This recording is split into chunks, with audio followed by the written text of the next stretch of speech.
Bismillahirrahmanirrahim.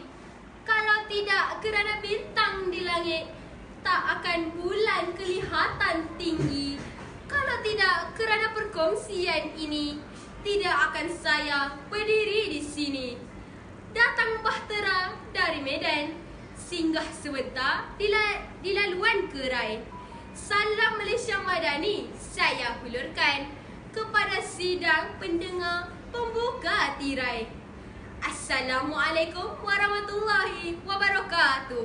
Yang dihormati Tuan Pengerusi Majlis, barisan panel hakim yang arif lagi bijaksana, penjaga masa yang sentiasa peka dengan detik jamnya, para peserta yang saya kagumi, serta hadirin dan hadirat yang saya hormati.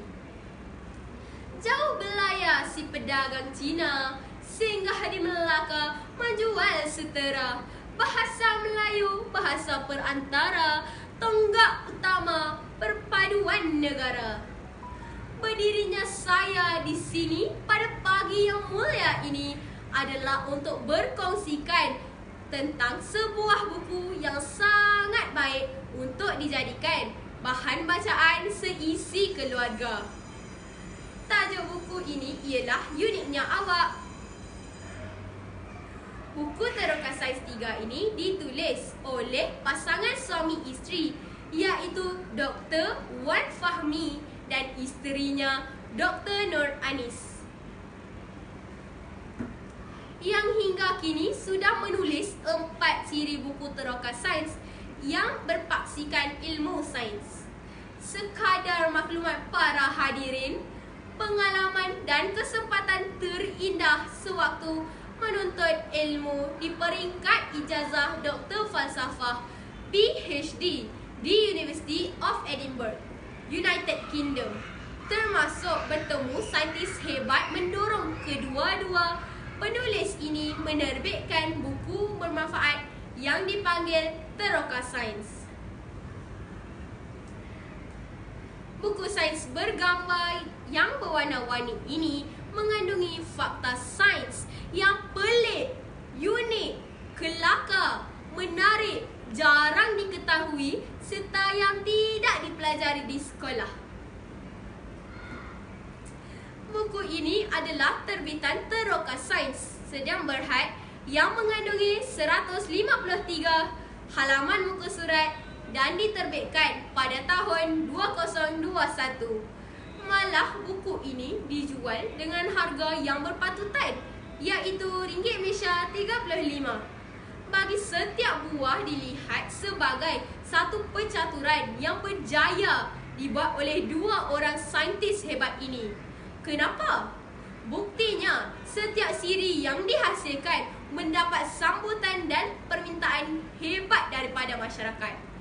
Bahkan dimulakan sehingga kini 2021 dan 2022, keempat siri buku ini sudah menarik minat lebih 100,000 kanak-kanak untuk membaca dengan lebih 240,000 naskah sudah terjual. Hebat kan? Baik para sidang hadirin sekalian, buku Teroka Sains 3 dengan tajuk Uniknya Awak menceritakan perihal mengenai manusia khususnya. Menurut pasangan penulis, mereka sebenarnya menjangkakan hanya golongan kanak-kanak sahaja yang sukakan buku ini.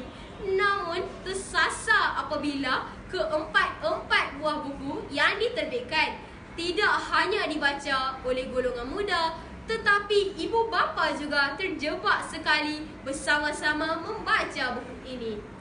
Apa yang menarik tentang buku ini ialah penyampaiannya selain grafik dan imej menjadikan buku ini tidak bosan dibaca. Malah ia sangat menyeronokkan sehingga pembaca boleh leka tanpa disedari sudah berada di halaman terakhir buku. Fakta dan maklumat menarik tentang sains yang dituliskan sangat mudah untuk difahami dan serta menarik minat si cilik dan juga ibu bapa untuk membaca buku ini. Sebagai contoh, ada maklumat tentang 1. Tahi telinga sebenarnya bukan tahi. 2. Adakah kita boleh bernafas dan makan pada waktu yang sama? 3. Berapa banyak warna yang mata kita dapat kenal pasti? Semua persoalan ini berkaitan manusia, dirungkai di dalam naskah Terka Sains Uniknya Awak.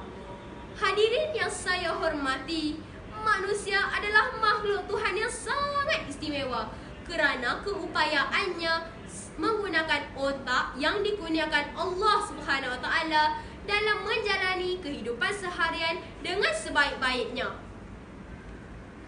Manusia adalah satu-satunya makhluk yang mampu bercakap menggunakan mulut dan mendengar menggunakan telinga. Manusia sangat unik berbanding makhluk lain kerana diberikan akal fikiran untuk berfikir dan membuat keputusan.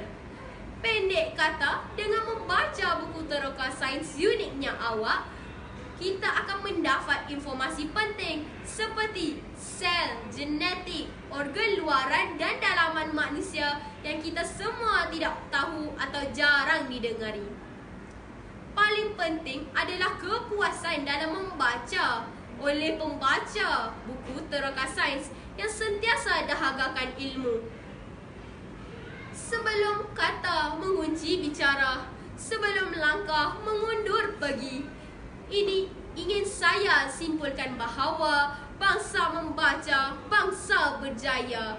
Justeru, marilah kita sama-sama memupuk, menyemai dan membudayakan amalan membaca. Ini bermula dari rumah. Hal ini kerana asas untuk membawa sebuah negara dan bangsa ke hadapan ialah rakyatnya perlu membudayakan amalan membaca.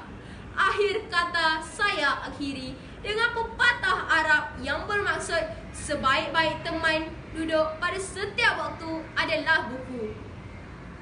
Sekian, wabillahi taufiq wal hidayah. Wassalamualaikum warahmatullahi wabarakatuh. Terima kasih.